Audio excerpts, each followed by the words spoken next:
Aujourd'hui, on parle de l'échec, de cette peur qu'elle provoque quand on t'a appris à ne jamais tomber, de ce doute qui s'installe quand tu ne sais plus comment faire autrement que bien faire, et de ce conseil qu'on aurait aimé entendre plus tôt. Apprendre à échouer, c'est apprendre à réussir. Bienvenue dans Mémoire en boîte, moi c'est Lilou, et aujourd'hui j'accueille ma copine Lola. Coucou!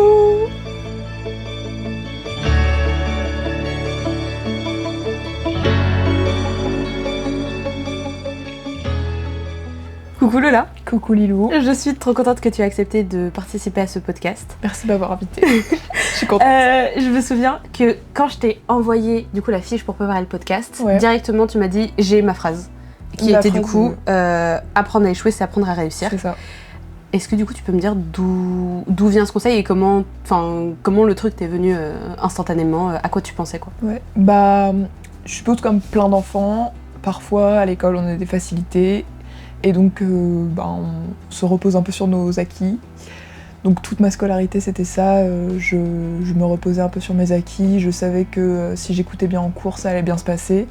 Et arrivé au bac, on peut pas aller au bac au talent, ça n'existe pas. Il faut travailler, sauf que quand t'as jamais fait d'efforts pour travailler, en fait t'arrives au bac et tu sais pas travailler. Ouais, t'avais pas appris à travailler, donc tu savais pas comment faire. C'est ça. Et je pense que ça arrive à beaucoup de gens. Donc voilà, si vous faites partie de l'éducation nationale, si vous êtes prof, ce genre de truc, ne lâchez pas les bons élèves, faites-leur faire des trucs plus durs ou alors insistez pour qu'ils fassent bien leur travail aussi parce qu'après ils arrivent en études sup et ils savent pas travailler. Et tu culpabilises, tu te dis que tu sais jamais faire donc tu restes dans ta zone de confort et c'est un cercle vicieux quoi. Et du coup, t'as raté ton bac? Non, t'as pas raté ton bac. J'ai eu mon bac. Parce que je m'en suis rendu compte à temps et que j'ai commencé à travailler. Mais c'était pas gagné quoi.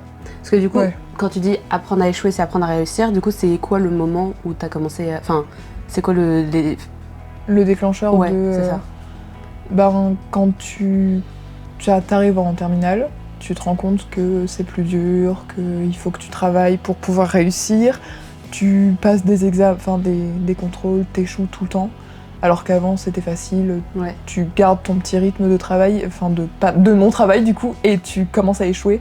Et là tu te rends compte que il faut commencer à y aller quoi, il faut commencer à s'y mettre, à travailler, etc. Sauf que comme tu l'as jamais fait, tu te rends compte que tu sais pas faire, t'es perdu, et comme tout le monde sait déjà faire, tu te sens un peu honteux de demander de l'aide, de demander à des gens autour de toi, est-ce que tu peux me dire comment tu fais pour réviser? Surtout que tu l'avais entre guillemets jamais fait avant, vu que t'avais des facilités.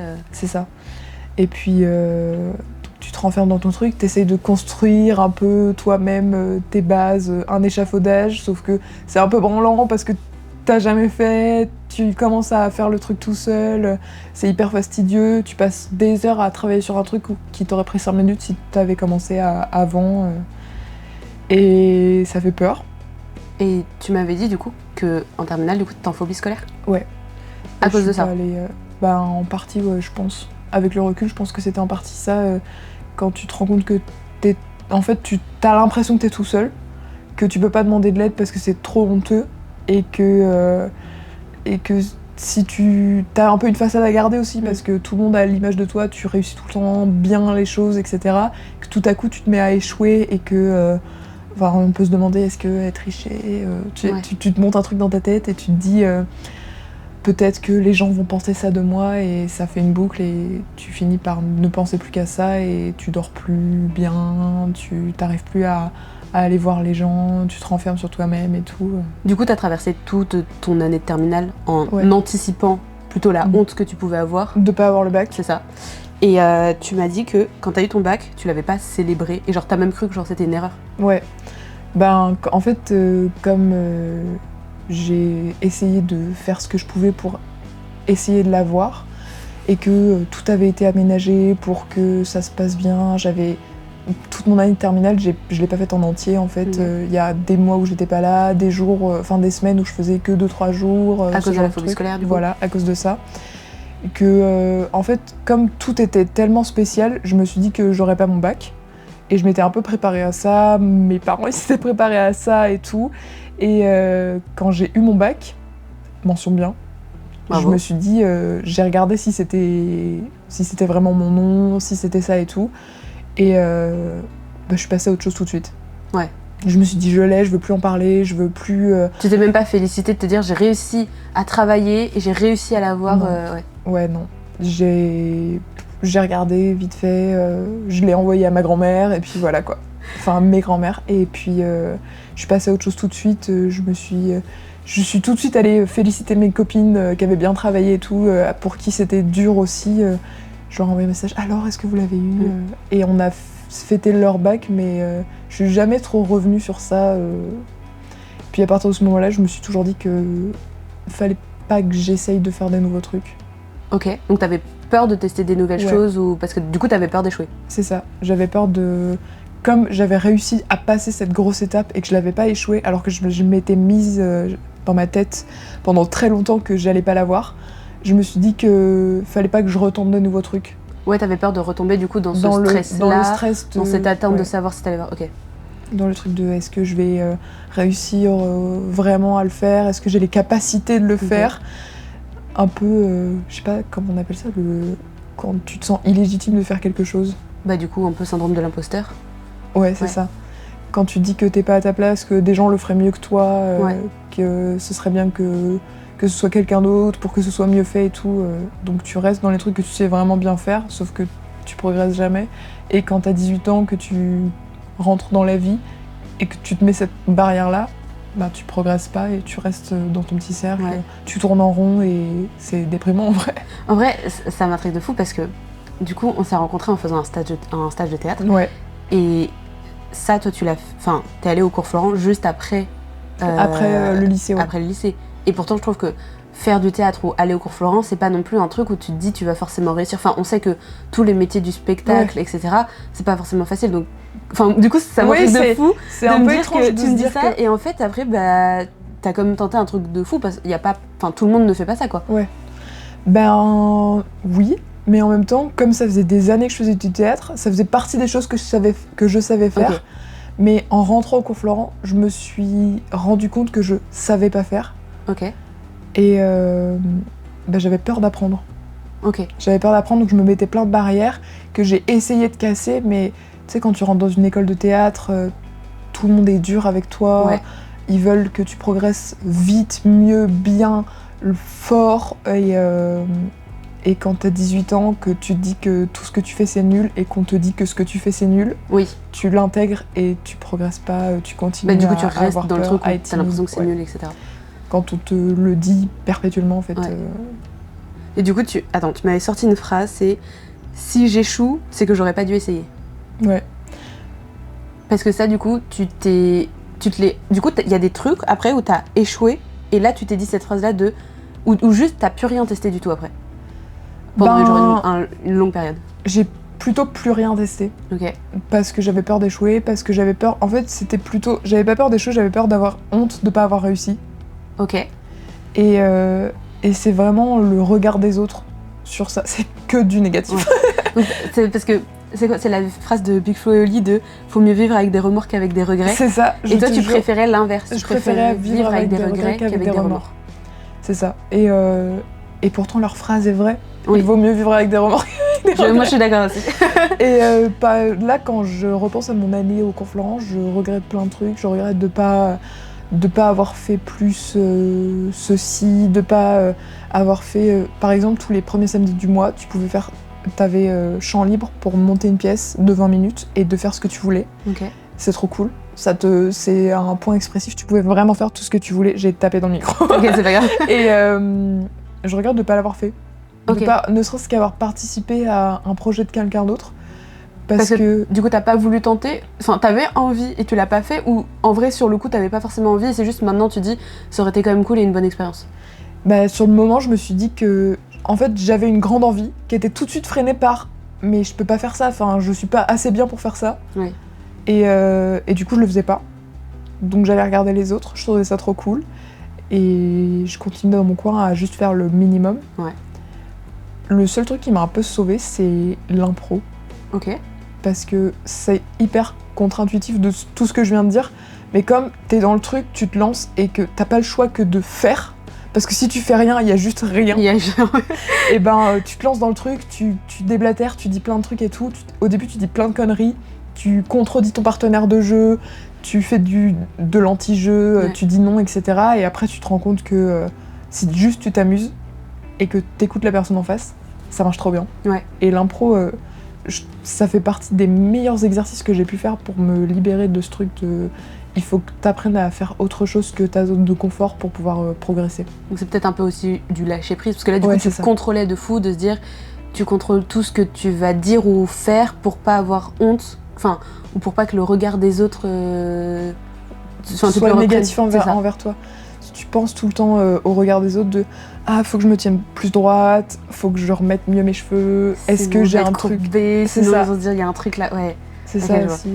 Donc t'étais vraiment hyper contrôle fric sur tout. Sur tout. Tout le temps, et du coup, je m'empêchais de faire plein de trucs, et... ça faisait l'effet inverse de... Je voulais pas qu'on voit que tu contrôlais pas. Que je contrôlais pas. C'est ça. Sauf qu'en fait, on le voyait de ouf. Et c'était l'inverse. J'avais l'air hyper rigide, pas du tout ouverte, super froide aussi. On me l'a beaucoup dit.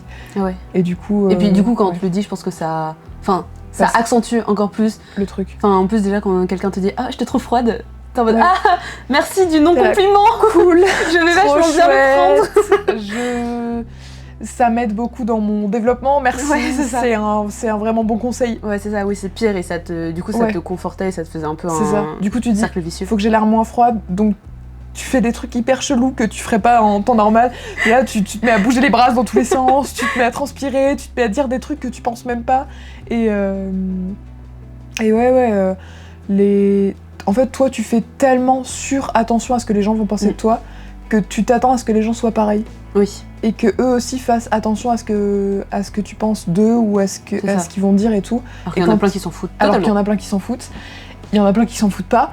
Et il y en a plein qui sont dans un bon juste milieu. Et quand tu tombes sur quelqu'un qui te dit frontalement quelque chose qui est hyper blessant, tu te rends compte que... Enfin, t'as l'impression que tout vient de toi. Oui. Que c'est toi le problème, qu'il faut absolument que tu te remets en cause tu te remets en cause. Oui. Tout le temps.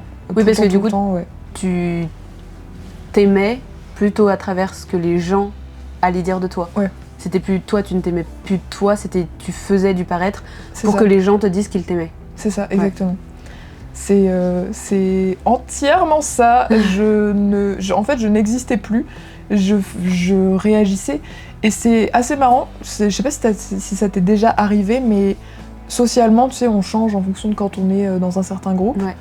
Et parfois, quand tu te refais une soirée dans ta tête, tu te dis mais pourquoi j'ai dit ça, pourquoi j'ai été comme ça, c'est pas du tout moi. Pourquoi j'ai dit ce truc, ou pourquoi j'ai fait genre ce geste, ou pourquoi je suis allée faire ça.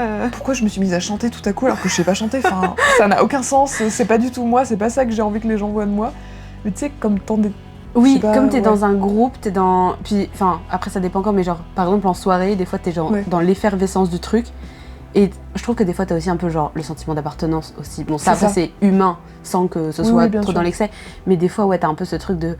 si tout le monde parle d'une certaine manière, il y a un moment tu vas prendre un peu ce truc de certaine manière pour avoir un semblant d'être aussi dans le groupe. C'est ça. Tu imites petit à petit les gens. Et quand on est dans un groupe d'hyper extravertis et que toi t'es un peu introverti en vrai, et tu te mets à faire des trucs d'extraverti que t'as jamais fait et t'es là... Ouais, je sais que qu'est-ce qui se passe ça pareil, hein. En vrai, dans le... Tu sais, ou même quand t'es à la rentrée, t'as toujours un peu envie de mieux paraître. Oui. Et du coup, je sais que par exemple, il y a des fois, il y a des rentrées quand je suis arrivée en études sup et tout, mais genre je parlais genre beaucoup plus fort qu'habituellement, ou genre je rigolais beaucoup plus fort qu'habituellement, et c'était juste en mode tout bêtement pour se faire remarquer, mais en fait sans le conscientiser, enfin genre j'en faisais pas exprès. Mais dans la dimension de t'es avec des nouveaux gens, tu veux bien paraître, tu veux que les gens t'aiment bien, ou qu'ils se disent pas elle a l'air conne dès le début, tu vois. T'as un peu ce truc de... Et moi je suis un peu comme toi de... En vrai je pense que je suis un peu introvertie. Enfin je suis plus... Je sais pas si c'est introvertie, mais je préfère rester chez moi, être toute seule, avoir mon chat, mon copain dans mon petit appart. Je sors pas beaucoup, enfin tu sais j'aime bien, voilà. Et je sais que du coup à la rentrée généralement quand tu rencontres des nouveaux gens, c'est on va boire des verres, on va faire des trucs, on sort machin. Ouais, c'est ça. Et du coup pendant un temps, je sais que je fais genre beaucoup ça parce que je suis en mode intégration avec les gens et tout, et qu'il y a toujours un moment où genre ma vraie nature revient, et du coup là les gens des fois me disent qu'ils me trouvent genre chiante ou genre pas drôle, et genre t'as changé machin, alors qu'en fait je suis comme ça oui, de base. J'ai changé avant. Voilà. Donc tu n'aimes pas la vraie moi et c'est là que tu te renfermes encore Ouais, plus. c'est ça. Tu dis, Exactement. Et du coup, en fait, maintenant, moi, comme je suis bien avec ça, genre ça va, parce que maintenant ça m'atteint pas et que je sais. Et du coup, je fais quand même attention maintenant, genre les rentrées, j'essaie d'être un peu moins, pas moi. Et voilà, tu vois, dans le juste milieu. Je sais plus ce que je disais. La meuf, elle perd son contrôle fric. Oui, le truc du contrôle fric. T'as envie d'être la cool girl en fait. Oui, c'est ça. On a trop envie d'être. C'est ça. Mais ça, je sais pas si c'est un truc de meuf ou si c'est pour tout le monde la même chose. Je serais curieuse de poser la question. En vrai, je pense. En fait, je pense qu'à partir du moment où. En vrai, je pense que tout le monde accorde un peu d'importance au regard des autres. Mais les gens qui sont bien, entre guillemets, à 100% avec ça, je pense qu'ils s'en foutent. Et je pense que la majorité. On a tous un peu parce que je pense que globalement. Bon, je fais des généralités, hein, mais dans la moyenne, je pense que tout le monde pense toujours un petit peu quand même au regard des autres, ou en fonction de l'endroit où on va se trouver. Tu vois, genre dans la rue, j'en ai un peu rien à foutre, mais dans une classe, tu vois, t'es en mode, bon, on va passer l'année avec eux, c'est quand même bien si tout le monde me déteste pas, quoi. Ouais, c'est ça. Il y a quand même ça. Mais je pense que ça dépend, je pense. Ça dépend de ton niveau de confiance en toi. Ouais, mais je pense que par contre, c'est gars et filles. Hein. Enfin, genre, c'est tout le monde, je pense. Hein. Ouais, c'est vrai qu'après réflexion, quand tu vois les mecs, quand ils réagissent à certains trucs, tu te dis, c'est tout le monde la même chose. On est tous dans le même panier. Puis je pense qu'en plus, genre, les mecs aussi, des fois, il y a. Enfin, moi, je trouve qu'en grandissant, genre, au lycée, les mecs étaient encore plus cons de vouloir être un peu le BCBG, montrer qui était là, quoi. C'est ça. Et aujourd'hui, du coup, est-ce que t'as encore cette peur ? Est-ce qu'elle est quand même plus minime ? Enfin, je pense qu'elle est plus minime, pour avoir un peu discuté avec toi en dehors de ce podcast. Et est-ce que tu sais s'il y a eu un élément déclencheur qui t'a fait dire à un moment en fait, si je tente des nouveaux trucs, ça va pas me manger et ça va pas être pire. Enfin, c'est cool d'essayer des choses, tu vois. Partir loin. Partir loin quand t'es. Le conseil du jour. Voilà. Partir. Partez loin. Non, en vrai, rencontrer des nouvelles personnes qui ont rien à voir avec ton cercle habituel. Parce donc, que. Toi, c'est ton copain ou mon copain, ouais. Carrément, de ouf. Ton copain qui est du coup japonais. Japonais, qui parle français. Mais. Du coup, c'est pas du tout la même culture. C'est ça. Te confronter à d'autres cultures, t'es pas obligé de partir au Japon. Non. Et même, t'es pas obligé d'avoir une culture qui soit vraiment totalement différente, mais je trouve que se confronter à d'autres cultures, c'est se confronter à d'autres points de vue, d'autres gens, et c'est pour la construction de soi, c'est bien. Déjà parce que tu te rends compte que en fait la majorité des gens ils en ont rien à foutre de à quoi tu ressembles, de ton threadliner qui est 1 mm plus petit que l'autre et que même si t'es maquillée ou pas maquillée, les gens déjà dans ton entourage proche quand tu sors, que t'es toute prête, que t'as l'impression que ça fait des heures que tu t'es préparée, que tu ressembles plus à toi d'il y a 1 heure et que tu dis alors je ressemble à quoi et qui dit bah t'es trop belle comme d'habitude, t'es là bon. J'aurais pu ne pas faire d'effort. Voilà. Est-ce que ça valait le coup que je me maquille et que je me prépare ? Pas peut-être pas. Après, c'est bien de faire pour soi. Voilà, c'est ça. Et c'est exactement ça, je suis hyper d'accord. Au début, enfin je suppose que c'est pour beaucoup de gens la même chose, quand t'arrives en études sup ou même au lycée, tu te maquilles socialement ou alors tu pour ressembler aux gens aussi, tu t'apprêtes socialement et après, soit tu lâches prise et tu le fais plus. Ou alors pour de grandes occasions parce que t'as envie de te sentir belle, soit tu le fais pour toi parce que tu te dis que ça vaut le coup, c'est un peu de la self-care. Tu prends soin de toi en faisant ça, totalement tu fais un truc de ta journée. C'est ça. Et du coup, toi, c'est la rencontre avec ton copain ou peut-être aussi d'autres gens d'autres cultures qui t'ont. Parce que du coup, t'as voyagé, t'es partie où, quand, comment ? Je suis partie en mai 2024 au Japon. Ok. Et là, t'avais rencontré ton copain. Enfin, je l'avais rencontré. Ça faisait. Comment tu l'as rencontré en gros ?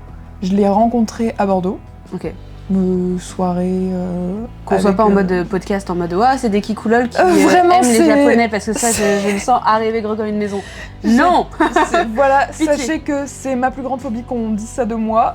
Une fois de plus, je projette le regard des autres sur moi, mais vraiment, j'ai pas. Je sais même plus comment on appelle les gens qui sont genre. Enfin, je crois que c'est surtout la Corée des fois, mais. Je sais plus comment on dit, genre les femmes qui se marient, qui vont en Corée pour se marier. Enfin, bref. On s'écarte. Voilà. Mais ça n'a aucun rapport, sachez-le. Je l'ai juste rencontré par hasard dans une soirée à Bordeaux. Ok. Donc rien à voir avec le Japon. Qu'il soit japonais ou pas japonais, ça ne changeait rien à l'histoire. Juste pur hasard. Et puis ça faisait quand même déjà longtemps que j'avais envie d'aller au Japon. Et ça a juste accéléré le truc. En fait, j'avais déjà, avant de le rencontrer, commencé à préparer Ton voyage. Regarder quel visa je pouvais avoir, etc. Et, Parce que tu savais déjà que tu voulais partir longtemps. Voilà. C'était pas en mode genre petit voyage. Ouais, je voulais épouse, partir longtemps. ouais. Je savais que je voulais partir longtemps au Japon parce que j'avais déjà des amis de ma famille qui habitent là-bas, qui sont japonais et tout, donc j'avais un mini point de repère là-bas. Donc pour commencer à partir loin, j'aurais pu aller en Amérique du Sud, mais je connaissais personne quoi. Ouais. Donc c'était plus rassurant de partir dans un endroit où tu connaissais des gens. C'est sûr. Et il a juste accéléré les choses. Parce que du coup, t'es partie avec lui. Je suis partie... en fait, lui, il est rentré au Japon en janvier et je suis partie en mai. Ok. Mais quand il est parti, j'avais fait toutes les démarches, déjà. Et c'est long, mais ça vaut le coup. Ça vaut le coup, le visa... Je suis partie avec un visa vacances-travail. Super visa, si vous voulez partir, que vous avez un peu d'argent, faites-le. Le visa vacances-travail, pour aller au Japon, c'est le plus facile à obtenir. Faut juste remplir un dossier qui fait tellement de pages, mais ça vaut le coup. Et c'est aussi, je pense que c'est ça un peu qui m'a fait sortir de ce cercle vicieux de je ne teste rien de nouveau. Parce que faire un visa tout seul, c'est une expérience. Ça m'étonne pas. Waouh. Tu te connectes à des forums dont tu n'as jamais entendu parler pour avoir des conseils de gens. Tu rencontres aussi des gens... Moi, j'ai été beaucoup aidée par une amie qui avait fait un visa vacances-travail, que Shogo connaissait, qui était partie au Japon et qui avait fait ce visa. Elle m'a vachement aidée à remplir le formulaire, à me dire ce qu'il fallait que j'écrive et tout, donc gros cœur sur toi. Si voilà. Tu écoutes ce podcast, si tu écoutes ce podcast, par le plus grand des hasards, écoute, merci beaucoup Louise, tu m'as beaucoup aidée et grâce à toi, j'ai pu sortir de ma zone de confort et aller au Japon. Et c'était une super expérience. Et du coup, ton visa, en gros, du coup, t'es partie, donc t'as visité un peu, mais c'était aussi, enfin, tu y vivais c'est ça. Comme local tous les jours. Exactement. Et du coup, ça t'a aidé, enfin, du coup, j'imagine le voyage déjà t'a permis de sortir de ta zone de confort parce que tu y étais jamais allé. Mais est-ce que ça, ce serait pas aussi un peu comme le théâtre où, comme tu y pensais déjà depuis longtemps, c'était quand même si c'est pas une zone de confort, c'était quand même dans, tu l'avais déjà cette idée-là. Et genre, est-ce que du coup, il y a un truc où, sur place, enfin, après, j'imagine que quand t'arrives sur place et que, ben, je sais pas si tu parlais un petit peu japonais. Pas du tout. Ouais, voilà. Vraiment zéro. Mais du coup, genre, quand t'es arrivée, j'imagine que là, du coup, t'as dû te débrouiller et faire des trucs que t'avais jamais fait parce que sinon, bah, genre, tu ne manges pas, tu ne dors pas. Et... Voilà, tu n'habites pas. Tu n'habites pas. Tu n'as pas de sécurité sociale, maladie et tout. Bah, heureusement, il m'a beaucoup aidé. Mais, ton copain, au cas où, pour les gens qui écoutent. Mais pour faire les démarches et tout. Mais c'est vrai, t'as raison, quand je suis arrivée au Japon, j'ai eu un truc de waouh, je viens d'arriver dans un pays que je connais pas. C'est pas allé si vite en fait, parce que les démarches, ça m'a pris bien 6 mois. Et dans ma tête, j'avais l'impression que tout allait vite, parce que je vivais au ralenti depuis des années. Et du coup, j'ai eu plusieurs semaines où je savais pas quoi faire, j'avais rien planifié, tout ça, donc j'étais un peu coincée chez moi. Mais ça s'est vite décoincé, j'ai commencé à sortir, à tester de nouveaux trucs, à rencontrer des gens. J'ai rencontré des gens dans des endroits improbables, devant un combini à 23h. Un Français, vraiment, mais grâce à lui, j'ai rencontré tellement de monde après. J'ai fait plein de trucs avec mon copain, du coup on a voyagé pas mal autour du Japon, on est allé voir des potes à lui, on a fait plusieurs villes, etc. Je suis aussi partie toute seule pour la première fois de ma vie dans une petite ville. Et ça, franchement, faire des trucs tout seul aussi. On en avait un petit peu discuté il y a longtemps, mais faire des trucs tout seul, ça fait peur. Ouais, je suis d'accord. Et il y a plein de trucs comme moi, le dernier truc où je m'étais dit, il faut que je fasse un truc toute seule, c'est genre, je suis allée à Bordeaux, il y a un truc qui s'appelle l'écran pop, je crois. Et je suis allée voir, du coup, La La Land en genre karaoké, ciné. Et du coup, j'y suis allée toute seule. Et en vrai, c'est bête parce que autant aller genre chercher un truc de fast-food à manger et manger toute seule dans le fast-food, genre, je m'en fous un peu parce que, je sais pas comment dire, socialement, c'est accepté, entre gros guillemets. C'est fait pour, quoi. C'est ça. Alors que là, quand juste je mets un pas dans le ciné, déjà t'es en mode, il y a tellement de gens qui sont tous entre potes et toi t'es là en mode solo, un peu. En fait, je pense que là, pareil, le regard des autres joue beaucoup et c'est un peu t'as peur que ben, en fait, ça résonne avec ta phrase, mais genre, apprendre à échouer, apprendre à réussir. Là, t'as un peu l'impression que les gens en face te disent, tu as échoué socialement, tu n'as pas d'amis pour venir ici. Alors qu'en fait, non, tu apprends à, du coup, pas vraiment échouer, mais tu apprends à être seul pour être mieux après. C'est ça. Et le pire, c'est, je sais pas si je t'avais raconté, mais j'ai rencontré une fille qui d'ailleurs me suit sur les réseaux sociaux, donc peut-être qu'elle verra ce podcast, Salomé. J'ai rencontré cette fille du coup qui était assise juste à côté de moi et qui pareil me dit bah moi je suis venue toute seule aussi. Et je dis quoi ? Trop bien. Mais incroyable. Et du coup on a un petit peu discuté et tout, et puis bah du coup comme c'est un karaoké pareil, du coup tu chantes et tout. Et je sais pas, j'étais trop à fond et je me suis dit, là où j'ai eu un moment où j'étais en mode j'en ai rien à foutre du regard des gens autour. Et ça fait tellement du bien, et je sais que quand j'en suis sortie, j'étais en mode je me sens bien et je me sens mieux, et ça m'a un peu aidée à du coup maintenant faire des trucs plus toute seule. Mais là par exemple je t'admire trop sur le fait d'avoir voyagé toute seule. J'ai une de mes meilleures amies aussi qui a voyagé un peu partout, elle avait eu je crois le pass-rail, du coup tu sais elle pouvait, oui c'est trop bien. Elsa si tu passes par là. Et elle a voyagé partout et je me dis en fait c'est trop bien. Moi je sais que j'ai voyagé, j'aimerais trop, mais j'ai l'impression d'avoir peur de tout et de me dire genre me retrouver toute seule solo en backpack comme ça, je sais pas, j'aurais peur. Ou même toute seule dans une ville inconnue. Bah là par exemple typiquement le Japon, je me dis si j'ai un sushi j'appelle qui, parce que là il y a pas grand monde qui va pouvoir m'aider. Enfin tu vois, c'est ça qui me stresse des fois. Ouais, je comprends, mais tu verras, si un jour ça t'arrives à un point tellement extrême de j'ai trop peur, que tu te rends compte que tu te refais le schéma dans ta tête de pourquoi t'as peur, et en fait t'as peur de quoi ? D'être seule. D'être seule, c'est tout. C'est ça. Et de toute façon t'es déjà seule, donc c'est ça. trop tard pour avoir peur. c'est déjà tard. Et ouais, quand t'es dans un endroit que que tu pars en voyage, et que t'as pas de chez toi, y a rien qui t'attend, ben tu peux aller où tu veux. Puisque t'as pas de ligne toute tracée. C'est-à-dire que, bien sûr, si tu prévois ton voyage, que tel jour à telle heure tu dois prendre tel train, faut que t'y ailles. Et là, c'est les moments où ça peut être un peu stressant, c'est les entre-deux du voyage. Mais quand tu voyages toute seule, ou même avec des gens qui sont hyper tranquilles, ben t'as rien de prévu, t'as rien à faire, t'as juste à te laisser guider. Ouais, c'est ça. Tu profiter quoi de c'est toujours un peu ce truc de être à l'instant présent et de pas anticiper tout le temps. Ouais, c'est ça exactement. Et parfois, je dis pas qu'il faut toujours le faire, parce que ça peut être un peu dangereux quand même dans la vie de jamais rien planifier, mais parfois c'est bien aussi de se laisser aller, de se dire cette fille que je viens de rencontrer il y a 10 minutes, elle me propose d'aller manger, rejoindre ses potes pour faire un truc. Moi, ça me fait trop peur intérieurement d'aller rencontrer des nouvelles personnes, mais allez, vas-y, je suis là, de toute façon, qu'est-ce que je vais faire après si c'est pas ça ? Donc, bon conseil, et il faut quand même faire attention, même s'il ne faut pas être une énorme flippette comme moi, mais oui, si c'est un mec un peu chelou qui vient vous aborder, bon là, vous y allez pas. Ça vaut pas forcément le coup, même s'il est beau. Non. Mais faire quand une opportunité se présente, ne pas refuser. Par exemple, j'avais trop peur de faire ce podcast, parce que j'aime pas m'écouter, j'aime pas me voir, mais je peux pas dire non à Lilou en fait. C'est pas possible. T'es trop mignonne. Et aussi, c'est une bonne opportunité, donc vraiment merci de m'avoir invitée. Je suis trop contente. Parce que je sors de ma zone de confort. Moi en fait, je suis trop contente parce que je sais que, en vrai, on se voit pas beaucoup. En vrai, on s'est rencontrés sur un stage de théâtre, donc honnêtement, on se connaît pas beaucoup. Pourtant, là, je suis à Poitiers pour filmer ce podcast.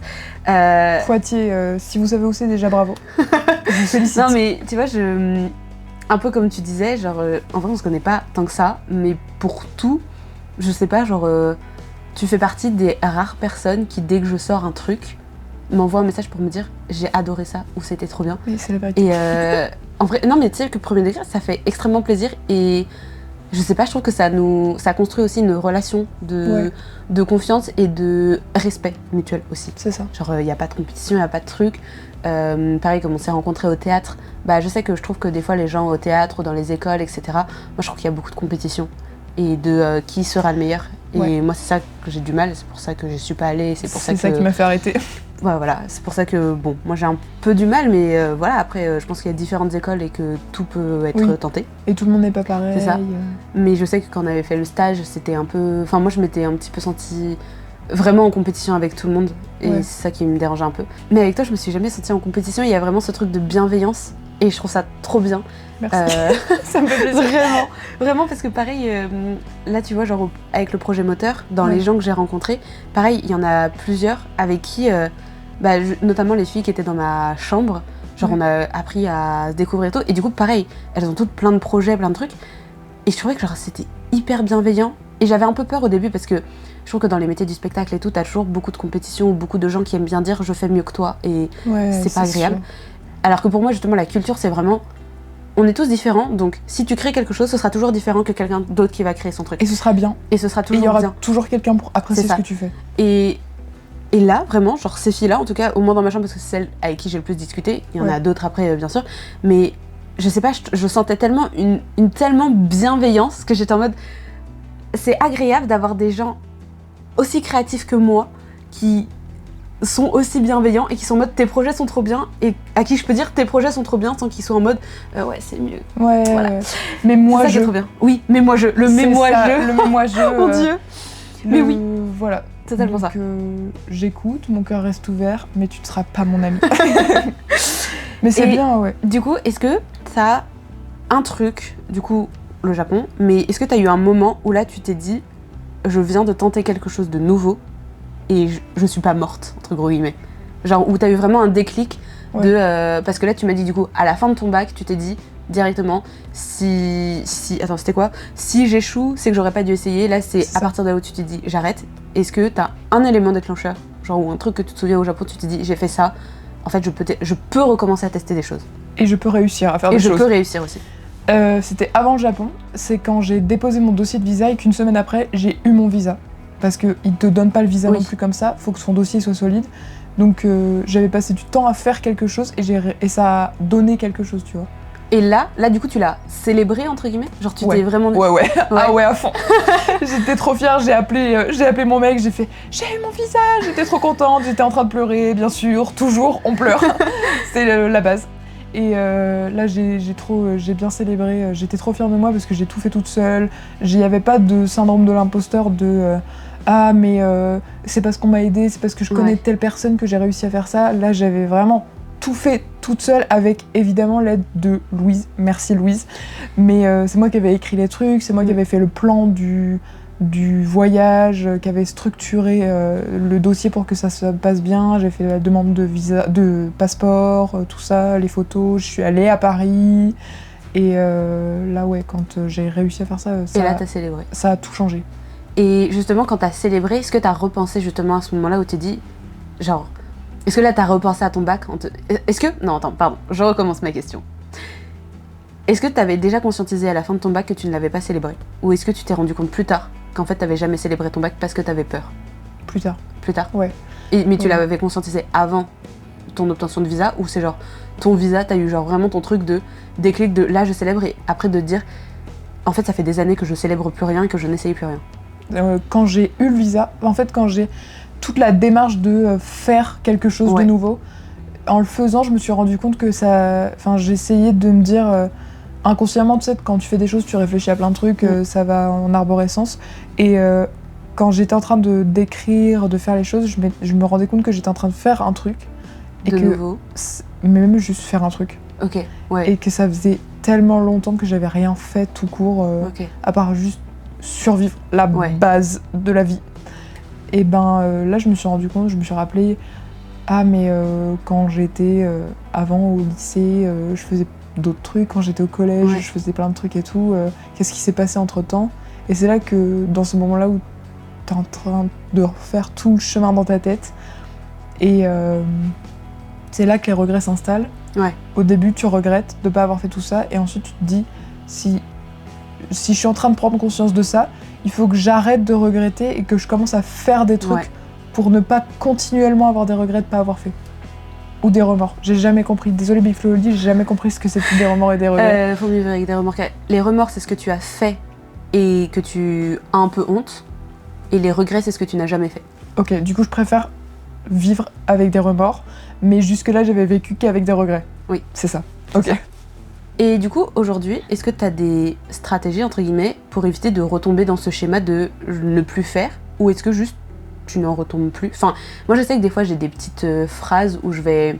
Comment dire? Parce que comme pour tout, moi j'ai pas eu un aussi gros down comme toi où vraiment je faisais plus rien, mais il y a des moments où tu te dis j'ai eu honte dans certains trucs, mieux vaut pas que je le fasse, tu vois. Ouais. Mais il y a quand même des trucs que des fois je vais me dire pour me booster et me dire moi c'est souvent le y a personne qui le fera à ta place. C'est ça. Et t'attendras jamais, enfin personne pourra jamais, comment dire, personne peut jamais rien faire à ta place, même si t'as des gens qui t'encouragent, etc. Et que ça peut te booster, etc. Le truc viendra toujours de toi. Oui, si c'est pas toi qui le fais, ça sera pas fait. Et ça, je sais que des fois, je me le répète pour me dire personne ne le fera à ta place, donc fais-le maintenant. Oui. Le fameux pour gagner, il faut essayer. C'est si ça. t'essaies pas, tu gagneras pas, c'est sûr. Exactement. Et à prendre avec précaution, parce que évidemment, si tu joues pas au loto, tu gagnes pas, mais bon, si tu joues au loto, tu gagnes pas forcément. Tu perds de l'argent aussi, parfois. Voilà. Et moi, c'était ce qui m'a beaucoup aidé, c'est demande de l'aide. Parce qu'il vaut mieux avoir l'air con 5 minutes, et encore, en vrai de vrai, t'as jamais vraiment l'air con. Aucune question en vrai est bête. Genre des fois, tu sais, c'est les profs à l'école qui nous disent ça. Mieux vous posez votre question, et il y en a sans doute 3-4 dans la classe qui ont aussi la même question et qui osent pas la poser. Et ben c'est une vérité. C'est-à-dire, même dans des tout petits trucs de la vie, par exemple, si tu rentres dans un magasin, que tu cherches quelque chose, que tu sais que tu cherches quelque chose, va demander. Ouais. Moi, c'est ce que je fais, c'est ce que je faisais, même au Japon, du coup. C'est ce qui m'a aussi permis de commencer à petit à petit apprendre à parler, même si c'est très limité la manière dont je parle. Apprendre à demander de l'aide, ça sauve des vies. Et c'est pas parce que tu demandes de l'aide que ce que t'as fait, c'est moins important que si t'en avais pas demandé. Au contraire. C'est ça. C'est pas parce que c'est pas toi qui fais toute ta tâche de A à Z et que quelqu'un t'a aidé que le résultat vaut moins le coup. C'est ça. Et que tu peux, et qu'à la fin justement tu peux être autant fier, même si t'as été aidé. Ouais. Tu peux être fier d'avoir demandé de l'aide. C'est ça. Parce que c'est mettre son ego de côté. Exactement. De demander de l'aide. Et c'est bien parfois. Et aujourd'hui du coup, si toi tu pouvais écrire un message à la Lola au lycée en train de passer son bac, tu lui écrirais quoi? J'aimerais que tu l'écrives sur un papier. Petit morceau de papier. Ok. Alors cette petite boîte n'est pas encore faite, mais ce sera une petite boîte en forme du logo de mon podcast. Ok, trop stylé. Et il faut que je la peigne encore, j'ai pas eu le temps. Voilà. Ok, merci. Qu'est-ce que tu écrirais du coup à la petite Lola? Je pense que j'écrirais « Apprends » avec un S. Je sais plus. T'inquiète, c'est le message qui compte le plus. Et justement, ça fait partie du message, apprends à demander de l'aide. Et aussi, t'es belle. Parce que quand on est au lycée ou au collège, on se trouve forcément moche. C'est la période où on n'a pas confiance en soi. Et que quelqu'un te fasse un compliment, ça peut changer la journée, voire ta semaine, voire ton année. Et la question, c'est vraiment, est-ce qu'il y a un S à apprendre? Eh ben écoutez, vous pourrez me le dire. Comme ça, j'aurais demandé de l'aide. Merci beaucoup Lola d'avoir participé à cet épisode et d'avoir affronté ta peur. Merci de m'avoir donné l'opportunité. J'étais trop contente de discuter avec toi. Merci à toi qui nous écoutes. Merci d'avoir ouvert cette boîte et d'avoir écouté cet épisode. S'il t'a plu, n'hésite pas à le partager ou garde-le précieusement. Et nous, on te dit à très vite. À bisous.